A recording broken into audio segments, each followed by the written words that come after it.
Okay, so we are going to go ahead and get started and go through hormones. And I'm excited to go through this because everybody's always talking about hormones, and you hear like your friend and your sister and all the people you know. And it's really interesting because some women do really well with hormone replacement and some don't have the same response. And then the question is like, why?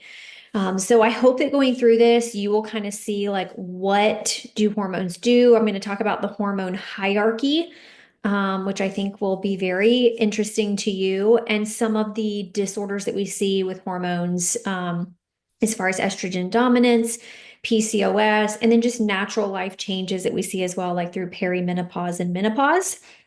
So let me share my screen. So for those of you watching the recording, I'll try to get through this as quickly as possible. If you have any questions as you go through it, you're welcome to post the questions here in the community and I will answer them. But just kind of going through an overview of hormones. And this is another area, I know I talked about it like with gut health, but this is an area that I'm like, I wish we learned more of this in school, just from a conventional medicine standpoint, because these are the things that affect how women feel. Um, so we're going to look at hormones and women and understand the hormone hierarchy in health. We'll go through some of the kind of like scientific knowledge that you need to know and then get into some of the disorders. And I'll try to kind of go through like what are some things that you can do now to set yourself up for easier transitions as you go through some of these in life. So first, let's talk about the hormone hierarchy because this is something that I think a lot of people need to hear. And a lot of women ask me, like, well, what do you think about the hormone pellets? And what do you think about just hormone replacement therapy and that sort of thing? And all those can be good things in the right situation if we have the foundation set. But what we're going to talk about here is if the foundation isn't set, then the other trickle down effect and the hormones and that sort of thing, it's like slapping a band-aid on it. And a lot of people end up having worse symptoms instead of better. So if you look here, at the root of it all is cortisol, okay? Even I would say at a further root down is what we call oxytocin. That's the love hormone. So things like hugs, community, feeling connected to people, that also plays a role in cortisol. And then cortisol, I mean, it is the master stress hormone. It regulates energy, immune response, and it influences all the other hormones. So if you have a stress response and cortisol that's off the charts, your reproductive or sex hormones like estrogen, progesterone, testosterone, all the things that are like the buzzwords aren't going to function well or aren't going to be balanced. And then here in the middle, we have insulin. So insulin regulates blood sugar, plays a big role in fat storage, and it impacts the reproductive hormones. So estrogen, progesterone, testosterone. So you see, if we start just slapping hormone pellets or estrogen patches and that sort of thing up here, and you have insulin resistance or stress response that's through the roof, we're just putting a band-aid on it. So what we want to do is step back and see like where is the root of this and work on it from the root, because then it's going to have a trickle down effect. And that is why my patients get amazing results, because we're looking at what's happening at that level and we're really getting to the root. We're going to go through a Dutch test and I'm going to show you kind of what I mean by a lot of this, like in an actual report, kind of like we did the gut report. Gut plays a huge role in this. So if you miss the gut health talk, please make sure you go back and listen to it. We'll talk more about how it all plays a role. But when cortisol or insulin become imbalanced, it triggers a cascade of hormone disruptions and everything is wacky. Okay. That affects mood, it affects metabolism, reproductive health, hot flashes, sleep, all the things. So we talk about cortisol. It's definitely a double-edged sword. Let's talk a little bit about the stress hormone connection. Chronic stress elevates cortisol. Cortisol is our stress hormone, and it suppresses progesterone production. That creates an imbalance in the ratio between progesterone and estrogen. Okay, so it favors, it almost like creates this internal estrogen dominance, just because it suppresses the progesterone. And then obviously, if we're doing estrogen replacement therapy, that could be from a birth control pill. It could be from hormones after menopause, estrogen patches. that also can paradoxically increase cortisol levels. When we see high cortisol, we're seeing things like anxiety, worsened insulin resistance, weight gain, specifically like that abdominal weight gain that a lot of women complain about. A lot of times cortisol is the culprit there, and it just creates this like vicious cycle that a lot of people have trouble getting off of. So the stress cortisol hormone cascade creates a vicious cycle. Stress raises the cortisol, which worsens the hormonal symptoms, which increases the stress response. And it's this like roller coaster that's really hard to get off of. So insulin resistance, if we think back to the hierarchy and we know that insulin plays a big role and influence the reproductive hormones, we really do think about it as like a hidden driver behind PCOS and hormone chaos. So we've got to get insulin resistance reversed, at least significantly better for your estrogen, progesterone, testosterone to be better. Okay. So insulin resistance, what happens with that is that the cells become less responsive to insulin. That causes your blood sugar to elevate and excess insulin is produced. And then we have increased androgens. So excess insulin stimulates the ovaries to produce more testosterone, and that disrupts ovulation. These are some of the things that we see happening before we get to the PCOS development. So hormone imbalance leads to ovarian dysfunction and cyst formation. That's when we have like full-blown PCOS. PCOS can be really hard to put your finger on. So maybe you're a woman who has suspected that maybe you have PCOS, but no one's ever actually given you the diagnosis. There's a lot of different things that we look at, including clinical symptoms. It's not just like a check one blood test and you have it. Some of the things that can help this whole cascade, one of the things that I find really helpful for all of the PCOS patients that I work with, and when we're looking at insulin resistance, I'm not going to say like full-blown ketogenic because I think the keto diet, especially here in the South, is just done completely wrong. But if we do more Mediterranean foods and take out a lot of the grains, I have really good luck with my patients doing well with that, being able to shed inflammation, lose weight, get hormones balanced, all the things. Regular physical activity, balanced nutrition to improve insulin sensitivity.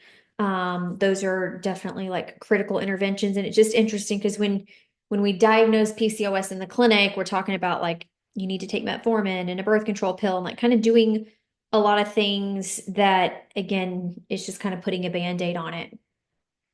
Excess insulin also promotes fat storage, particularly in the abdominal area. And then that in turn can worsen estrogen dominance. So you see how these things are all connected. There is hope though. There is a way to get out of it. And it's really like looking at your levels, figuring out what's going on, like what's at the root of your symptoms. And I've said before, but you can have the same symptoms as your friend, and what is the root cause for her and what helps her get better may be totally different for you. I think a lot of times, especially with hormones, it's like, well, my friend started testosterone and she says her sex drive's better. She has all this energy, mental clarity. That may help her because she really did have just like a straight up low testosterone, but maybe your testosterone is being influenced by the insulin resistance. And so you're not going to have the same effect if you do testosterone replacement. And sometimes it can even cause other side effects that patients don't like hair growth in weird areas and things like that. So it's definitely not a one size fits all. So when we talk about estrogen detoxification, this gets a little sciencey, but just bear with me for a minute. So we're thinking about the liver and we're looking at phase 1 and phase 2. So the liver processes estrogen through phase 1 and phase 2. It produces either beneficial or harmful metabolites depending on which pathway it goes down. I'm going to show you a picture in the Dutch test that we look at to show you like where I look at that. This is also why some people develop breast cancer with a hormone replacement therapy and some don't. A lot of it has to do with, okay, which pathways in the liver is the estrogen going down to be detoxified? One of the best things that you can do now to support that is eating cruciferous vegetables. Daily intake of cruciferous vegetables is so helpful for this. When I say cruciferous vegetables, I mean broccoli, cauliflower, cabbage, kale, It provides DIM and I3C. This is diindol methane and endo-3 carbinol, and that supports healthy estrogen detoxification. So eat more cruciferous vegetables. You can do frozen cauliflower, like riced cauliflower, put it in a smoothie, blend it up. You won't taste it. It just makes it creamy, like with all the other stuff you put in it. And that's a great way to get it in. But daily intake is what we recommend. When detox fails, we do know that there are specific gene variations that impair how these enzymes work. Methylation, like MTHFR, all those kind of things come into play here. So that's something that I often will look at on DNA core with patients and really kind of sitting down and putting everything together, the gut testing, the hormone testing, the DNA, like putting the whole puzzle together allows us really to get to the root of what's going on with that specific patient. Environmental toxins overwhelm liver capacity. So this is something like I've been slower to the train of like changing out the personal care products to things that are cleaner. The cleaning products, not using plastics, being careful with what you're cooking in as far as like the nonstick pans and some of that stuff. I highly recommend downloading the Environmental Working Group app. That's a great app where you can actually scan products and they'll give you alternatives and kind of look things up in there to make some swaps. I'm not saying that you need to go through your entire house and like throw tons of stuff away, but as you replace things, trying to choose cleaner options. The Native brand, I just get it at Target, is one of my favorites, just kind of like across the board. And then poor gut health recirculates estrogen back into the bloodstream. This is where the gut plays a huge role in hormones and estrogen. The gut is a really essential detox organ. So making sure that we don't have nasty bugs, parasites, candida, those pathogens wreck your hormones. So that is the foundation. We've got to set that foundation. And then a lot of times, again, like the hormones are like a trickle down effect. When detox fails, it can result in estrogen dominance and increased health risks. This would be like the female cancer. So uterine cancer, ovarian cancer, breast cancer. All right, so estrogen dominance, we'll talk about some symptoms, causes, and consequences. So common symptoms are heavy or irregular periods, breast tenderness, particularly before your cycle, fibrocystic breast disease. I hate that it's called disease. That always sounds so harsh to me, but fibrocystic breasts, fatigue, brain fog, abdominal weight gain, and then mood changes, anxiety, irritability, all the things. Most of you are probably like, yes, I can check many of those boxes. And some of the key causes would be that you just produce more estrogen. And sometimes it's just insufficient progesterone that throws the ratio off. So even if the estrogen isn't technically like high, if the ratio of progesterone to estrogen is off, it can cause some of these symptoms. It's just an imbalance.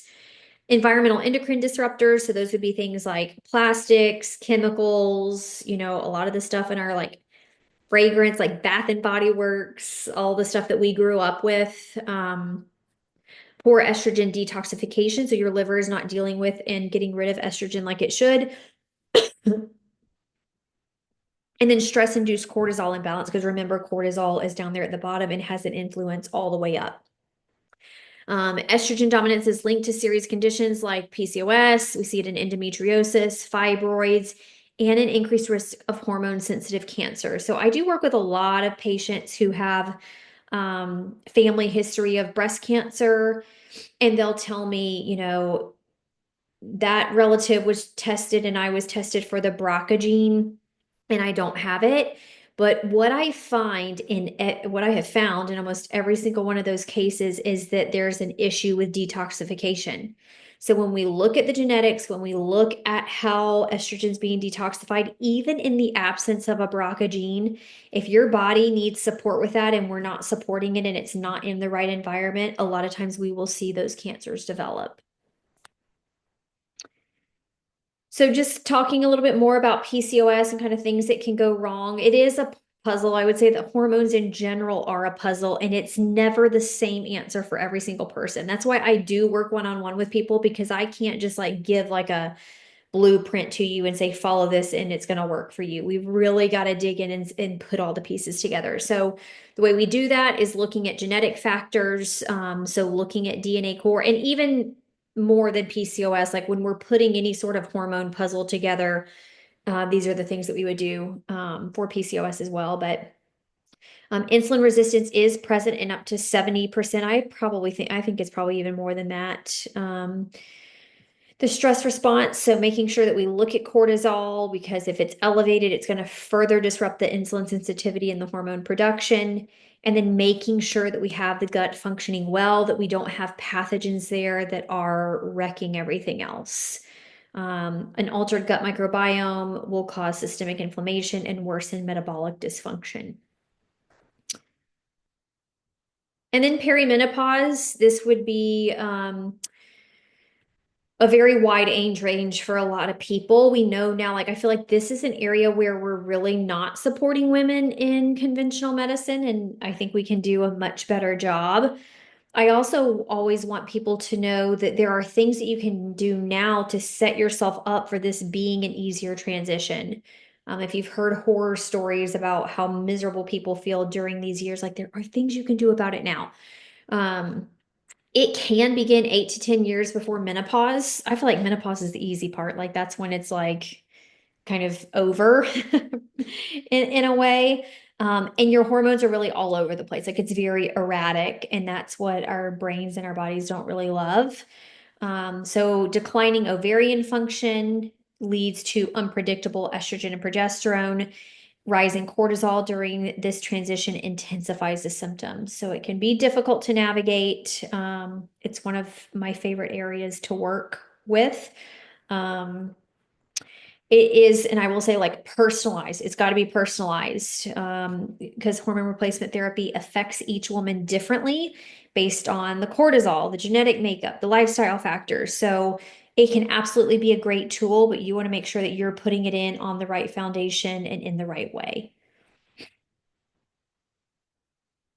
So genetics and gut health, we talked a little bit about this, but there are a lot of what we call SNPs, which are little genetic variations that really affect how efficiently your body processes hormones. So on DNA core, and we'll do like a whole day, like Q&A, lunch and learn kind of thing on DNA core, if you guys would like to. We're looking at genes like COMT, MTHFR, and these all play a really big role in hormone balance. And then the gut microbiome. So your intestinal bacteria produces beta glucuronidase. It's an enzyme that can reactivate estrogen that was meant for elimination, and that is not ideal. And then dysbiosis, so an imbalance in the good versus some of the not so good bacteria increases inflammation. That affects insulin sensitivity, cortisol, all the things. Things that you can do now to support gut health is consuming a fiber-rich diet with fermented foods, sauerkraut, kimchi, cultured yogurt. Those are all really good fermented probiotic-rich foods. Fiber, fiber, fiber. If you don't have a copy of my fiber guide, it can be found in the community. 25 grams of fiber is what we recommend for women at minimum, and that's actually really hard to hit, especially for my long-term macro counters. And I always tell people, like, you could hit macros all day long and be extremely deficient in fiber. And this is why a lot of people will come to me even after they've done macros for a while, because they get to the point that like it just doesn't work anymore, especially when they get to a stage of life with all these hormone changes. So the takeaway, we want to address the foundation, focus on cortisol and insulin through stress reduction, sleep hygiene, balanced meals, regular movement. And most people like intellectually know probably what to do, but actually putting that into action is a whole nother cup of tea. And that's, again, like why I work one-on-one with women. I mean, life is stressful. There's tons of things going on. We can't pause all of that and put it on the back burner. Going through life together, looking at menus, planning out the weekend. If you hit a plateau, what are we going to do to work through that? Like those are all the areas that I have found over the last several years in doing this with women, is like that's where we need support. It's not like you would start a plan and do that the entire time. Like we have to tweak things. Making sure that your liver and your gut are solid. That's where gut health testing can be incredible. Make sure that you're taking the right supplements and not just spending a ton of money on random stuff. Making sure that you're getting cruciferous vegetables, fiber, hydration, and thinking about the environmental toxin exposure and personalizing your approach. So again, even when I do this, like with patients, like no two patients are the same. We have to look at genetics. We have to look at the life stage, the specific conditions that we're dealing with, the symptoms that the patient has, to really come up with the best plan. So I'm going to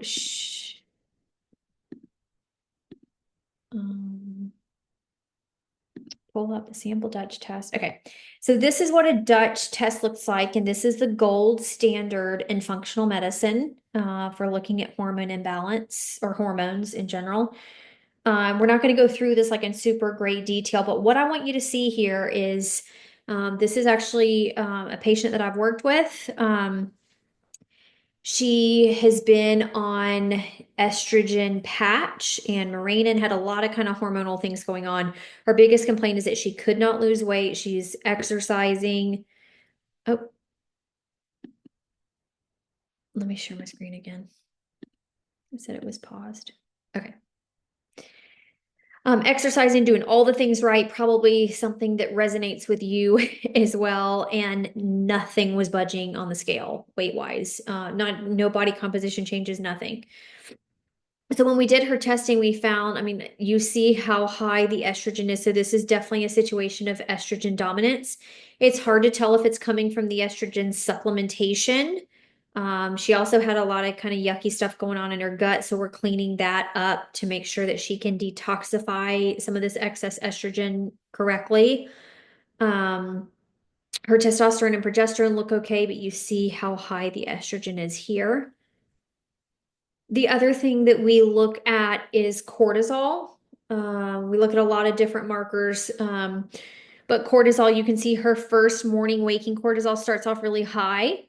So a couple different situations we'll see with this, either you're waking up and you're like rushing, you're jumping out of bed, silencing the alarm, go, go, go, go, go, very hectic, rushed morning routine. We could see this. She doesn't have that. So the other reason we will see this, and I'm confident that this is what was going on with her because she has dropped 7 pounds since we started the changes, is blood sugar issues during the night will make that cortisol spike. So cortisol, one of its roles is to bring your blood sugar up. So if you have insulin dysregulation and resistance, your blood sugar can drop in the middle of the night. This is like classically that like 2 to 3 a.m. Sometimes patients will wake up sweating. Sometimes it'll be like heart racing, or sometimes they'll just wake up. And so basically the way your body gets your blood sugar up is by giving you a dump of cortisol. And again, I really do think that that's probably what was going on here because she's responded really well to those interventions. So Dutch gives us a whole table and the little dials. I always feel like the dials are easier to look at. So I'm going to scroll down just a little bit. And what I want to show you, again, we won't go through this entire report. But if you look here under the estrogens, we're looking at which pathways they're going down. I don't know why the arrows, the formatting is kind of funny. I'm not sure why. This is where we're looking at what pathways in the liver is the estrogen going down to be detoxified. We want most of it going down this 2-OH pathway. This is considered the clean pathway. 4-OH is not ideal. It's carcinogenic. This is where we see a lot of the female cancers pop up. 16 is also not ideal. It's not carcinogenic, but it's what we call proliferative. So if you had any sort of like female cancer, like it could feed it. So these two are definitely less favorable. And you can see with her, she has not near enough going down the 2-OH, too much going down the 4. I mean, comparing this to this, the ratio's off, and then way too much going down the 16. And this is also, these are very inflammatory pathways. So when women describe feeling puffy, feeling inflamed, the scale not budging, those kind of things, we have to totally flip here which pathways this estrogen is going down. We can do that through cruciferous vegetables, through change in diet. We can also do that with B complex, like B vitamins can help that as well, and just giving some liver support. We'll probably do an entire Q&A where we just go through a Dutch test. I don't want to get too into it today just because I don't want this to be difficult to play back and watch again and be too long. But if you have any specific questions about any of this, let me know. I always love for you to make requests about topics because I want it to be pertinent to you. And obviously, like if you do have any questions, let me know in the community. Thank you.